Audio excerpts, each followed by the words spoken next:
Hello, कैसे हैं आप लोग? बढ़िया। आप सभी का स्वागत है आपके अपने डिजिटल परिवार रैंक टू हायर चैनल पर।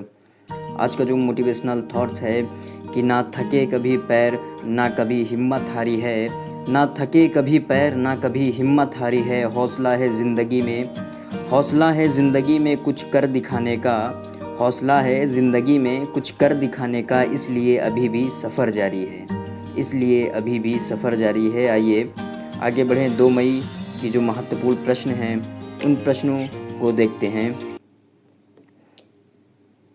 प्रधानमंत्री नरेंद्र मोदी का अदालतों में स्थानीय भाषाओं को प्रोत्साहित करने पर बल।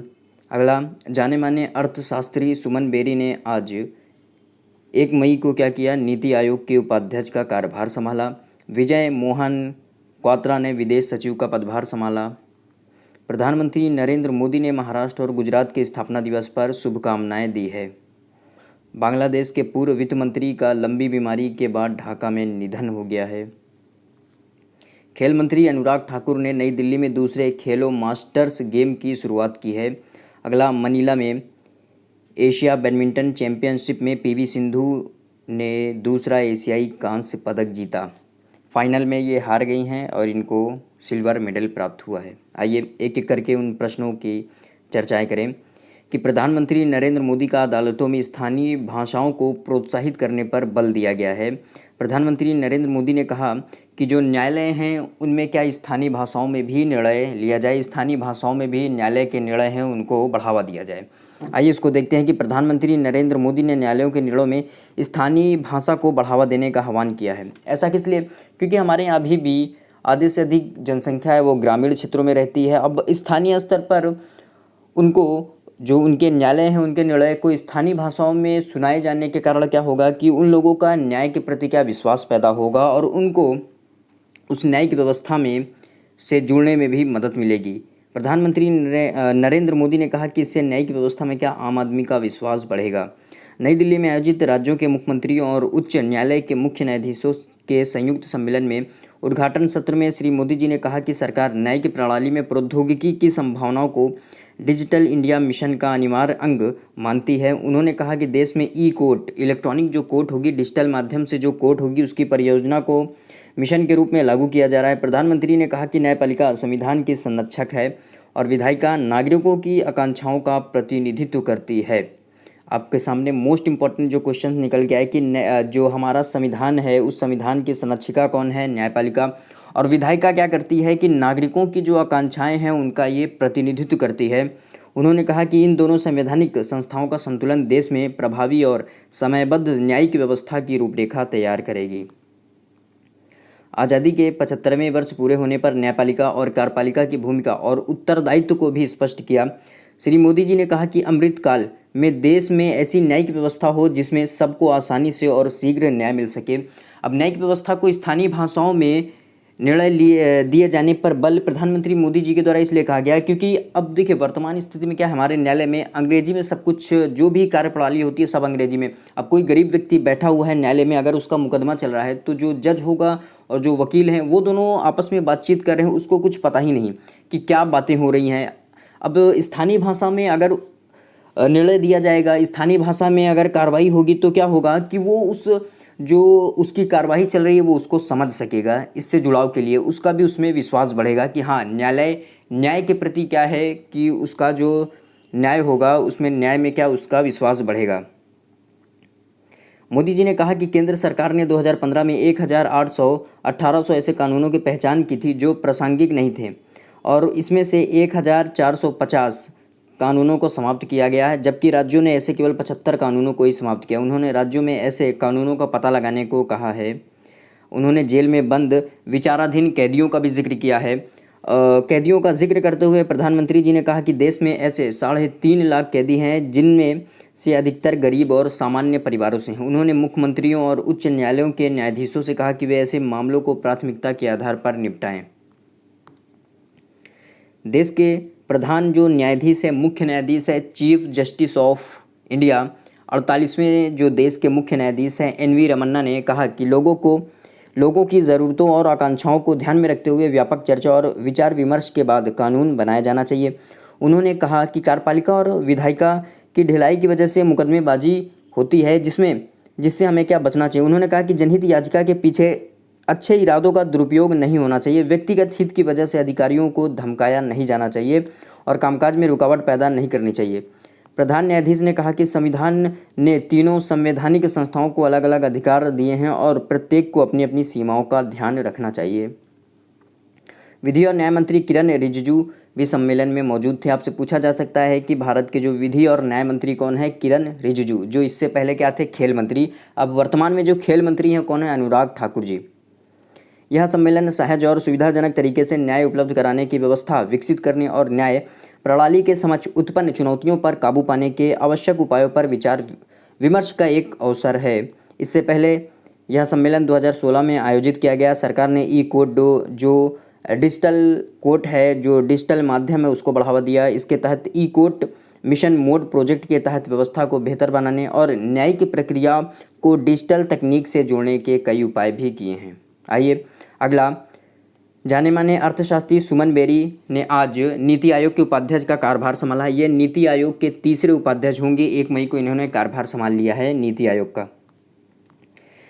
अर्थशास्त्री सुमन बेरी ने आज नीति आयोग के उपाध्यक्ष का कार्यभार संभाला। उन्होंने डॉक्टर राजीव कुमार से इस प्रमुख नीति निर्धारक संस्था का पदभार ग्रहण किया।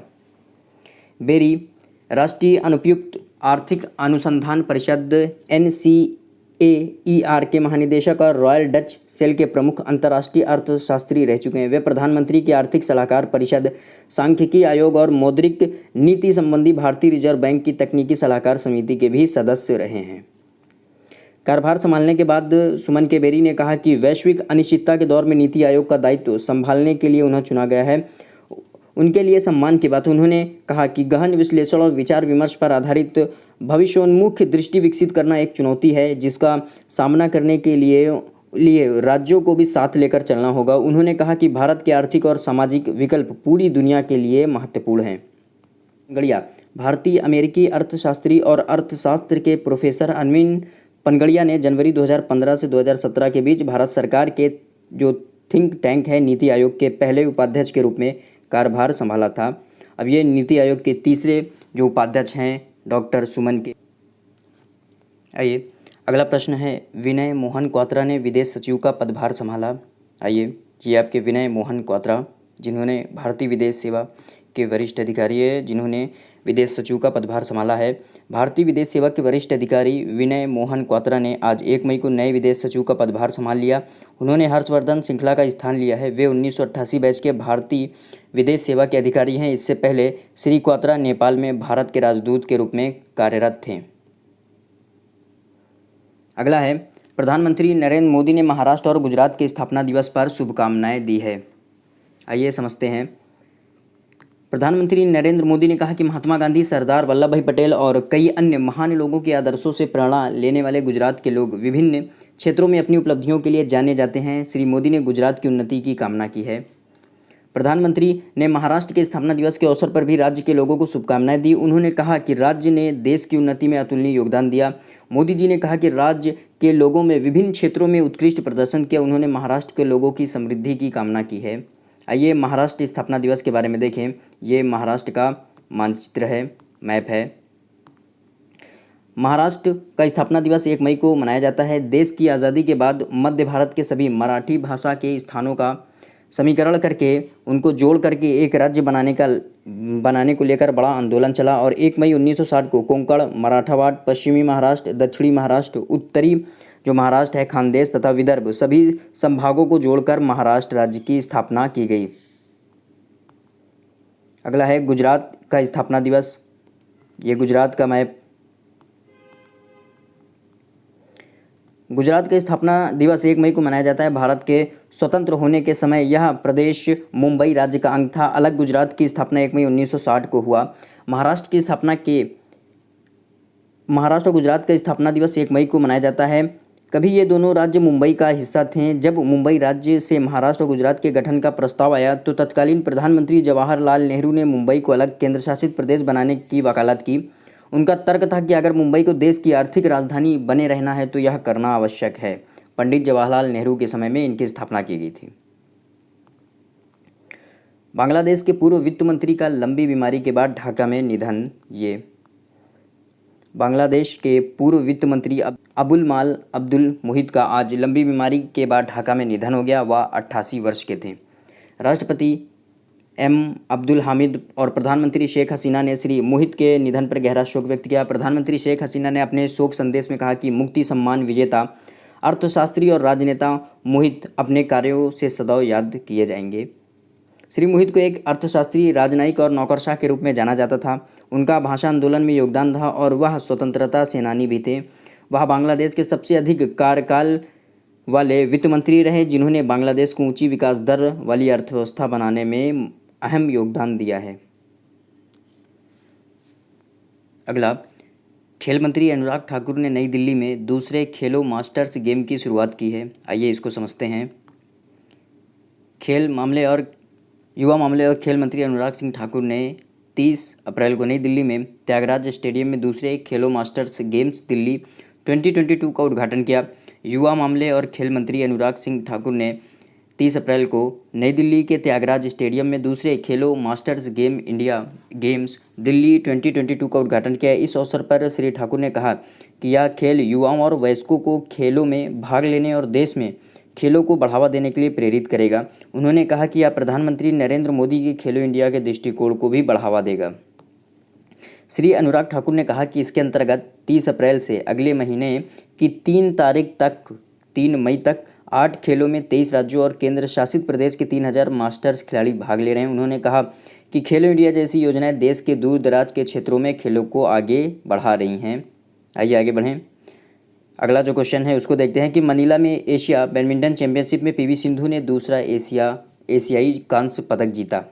ये पीवी सिंधु मनीला में एशिया बैडमिंटन चैंपियनशिप में भारत की पीवी सिंधु ने दूसरा एशियाई कांस्य पदक जीता। उन्हें पिछली चैंपियन और शीर्ष वरीयता प्राप्त जापान की अकाने यामागुची ने हराया। 2 बार की ओलंपिक पदक विजेता और पूर्व विश्व चैंपियन पीवी सिंधु ने शुरू में 21-13 और दूसरे दौर में 13-11 की बढ़त बनाकर खेल पर अपना दबदबा बना लिया था। ये थे आज के महत्वपूर्ण प्रश्न जिनकी हमने चर्चा की। कैसी लगी आपको वीडियो को लाइक शेयर कमेंट कीजिएगा, चैनल को सब्सक्राइब कीजिएगा। आज यहीं तक, थैंक यू।